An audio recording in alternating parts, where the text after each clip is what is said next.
చోట్ల ఓడిపోయి ఒక ఆపత్కాలం అనుకోవాలి, ఒక బలహీనమైన పరిస్థితుల్లో జనసేన పార్టీ ఉన్నప్పుడు ఆ తల్లి ఎక్కడికి వెళ్లకుండా జనసేన పార్టీ ఆఫీస్ తలుపు తట్టి మమ్మల్ని సహాయం అందించారు. ఆ రోజు ఆవిడికి ఏ జెండా లేదు, ఎజెండా లేదు, ఆవిడ మెడలో ఏ కండువా లేదు.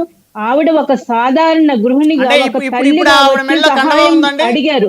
అంతే చిత్తశుద్ధితో పవన్ కళ్యాణ్ గారు ఆవిడని ఆ మాటలు విని కూర్చోబెట్టి ఆవిడ చెప్పిందంతా విని ఆయన కళ్ళ నీళ్లు పెట్టుకున్నంత పర్యంతం అయ్యారు.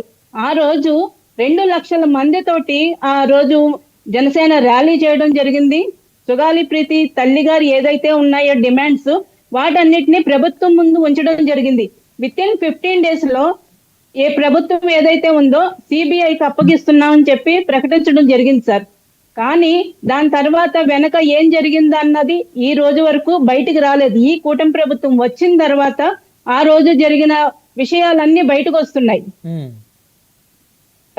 అయితే కార్యకర్తల ఇళ్లకు వెళ్తా వారి కష్టాలు తెలుసుకుంటా అన్నారు. అంటే ఎప్పటి నుంచి స్టార్ట్ అవుతారు మేడం? అంటే పిఠాపురంతో పాటు మిగతా నియోజకవర్గాల్లో కూడా, పిఠాపురంలోను తెలంగాణలో కూడా కార్యకర్తలు ఇంటికి వెళ్ళే కార్యక్రమాలు చేపడతా, కార్యకర్త ఇంటికి వెళ్ళి వారితోనూ చుట్టుపక్కల వారితో మాట్లాడి వారి మనోభావాలు, ఆలోచనలు తెలుసుకుంటాను. ఆర్ఎస్ఎస్ కార్యకర్తలు ఎంతో క్రమశిక్షణ, నిస్వార్థంతో పనిచేసే విధానం ఆదర్శనీయం. వాళ్ళు ఏ గ్రామానికి వెళ్ళినా కార్యకర్తల ఇళ్లలోనే బస్ చేస్తారు, అంత నిబద్ధతతో పనిచేస్తారు. ఆర్ఎస్ఎస్ కార్యకర్తల భావజాలం మనకు స్ఫూర్తిదాయకమన్నారు.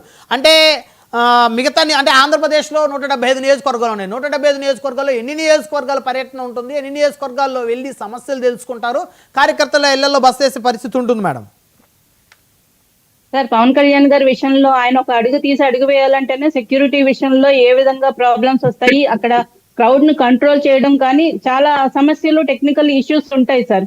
అలాంటిది పవన్ కళ్యాణ్ గారు ఇలాగ ఒక సామాన్య కార్యకర్త ఇంటికి వెళ్ళడం అంటే అది చాలా ప్లాన్డ్ గా వెళ్ళాలి. అది అన్ని నియోజకవర్గాలు కూడా కవర్ చేయాలి. చాలా మంది కార్యకర్తలు ఇంటికి వెళ్ళాలంటే, అంటే పవన్ కళ్యాణ్ గారు ఎవరినైనా పరామర్శించడానికి వెళ్ళారనుకోండి, సపోజ్ ఒక సామాన్యుల దగ్గరకు పరామర్శించడానికి వెళ్తేనే అక్కడ క్రౌడ్ వచ్చి అక్కడ ఉన్న ఏదైతే వారికి సంబంధించిన ఆస్తులు కానీ ఇవన్నీ కానీ ఆ క్రౌడ్ విషయంలో కొంచెం అలజడి జరిగి అది విధ్వంసం అవుతుంటాయి సార్. ఎందుకంటే పవన్ కళ్యాణ్ గారు నేను వెళ్ళడం ద్వారా వారికి నష్టం కలిగింది అని ఆలోచించి చాలా సార్లు ఆగిపోతుంటారు.